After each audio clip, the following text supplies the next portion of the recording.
we have the means, just like as far as some of the energy questions. In bedding, we have the means. Do you think for the next generation that organic materials in their homes, in their beds, in their clothing, in their products, and their toys, do you think that will be the new default? That in the next generation, it won't be something you seek out with a specialized kind of awareness, but it will be, that's the way we make things, that's the way we consume things, is we want them to be... the common standard of living. Yes.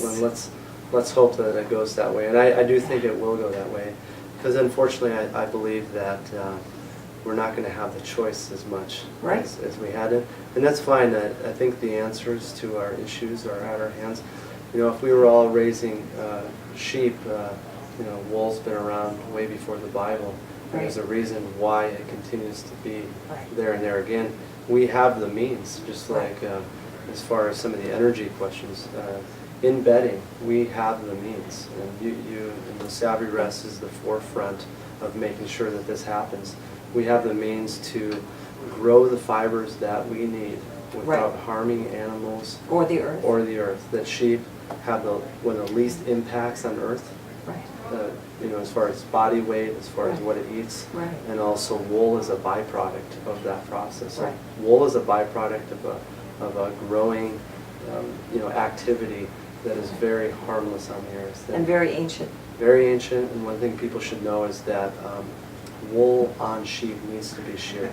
If you allow a sheep to continue to grow its wool, it's very harmful and disruptive for the sheep. What do you think is the future for organic wool?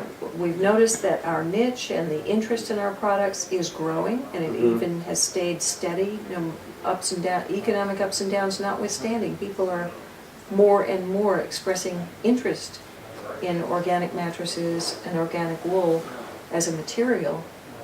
But we're still not mainstream, let's face it. What do you think the future is? I think we're going to continue to see that trend.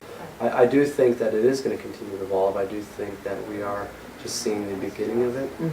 That the green market, the one difference about the organic green market, I think, than other trends that have happened is that it's somewhat coming out of necessity. We are going to have to start to face the question of how can we use renewable goods, and as oil continues to go up in price, wool is a product that's there. It's a byproduct. The fact that it's more expensive has to do with supply and demand. I think it's I look forward to it growing. I think it will. And as the growth is there, the demand's going to be there, which will allow people to get paid correctly to grow it. And great, we can bring some of the industry back to the United States.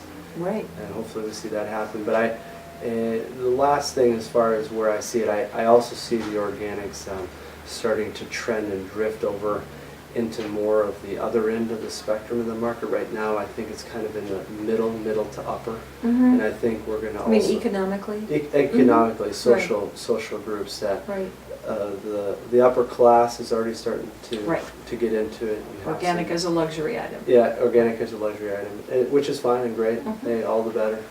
But I think we're also going to see, which I'm happy to get into, is how can we produce quality items at a decent price for some of the people who couldn't afford it.